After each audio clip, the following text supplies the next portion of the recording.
Almost 10 years ago now, we discovered the fact that alpha-4 beta-7, which is an integrin involved in the trafficking to and retention of leukocytes, particularly lymphocytes in the gut, that molecule was also a receptor for HIV.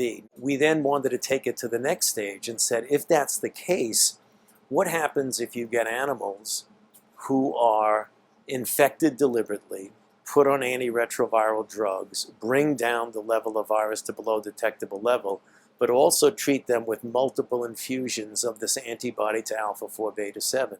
There is the same antibody that's called vedolizumab, which has been used successfully in humans as an FDA-approved drug for the treatment of inflammatory bowel diseases, very well documented. So if we could make the jump to humans, we already have a product that we could use.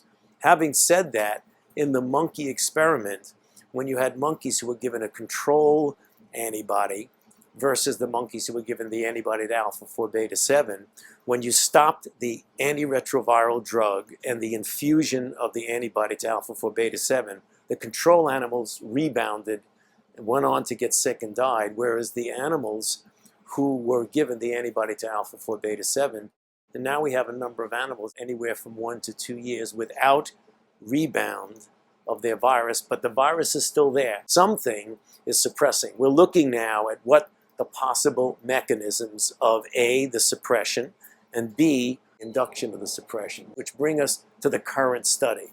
What we were able to find was that when you look at virus budding out of a cell that's an alpha-4 beta-7 positive cell, incorporated into the envelope of that virus is the molecule of alpha-4 beta-7. And it's a functional molecule because it binds to its natural ligand MADCAM. When you infuse it into a mouse model, it migrates to the gut the way you would expect an alpha-4 beta-7 cell to do. The virus does the same thing. So now we have a potential mechanism of how you might block with this particular antibody the process of how virus is either produced and or disseminated. So there's a lot still left to learn, but we feel that this is an important step in the direction of trying to find out what the mechanism of this rather dramatic effect we're seeing with this antibody is.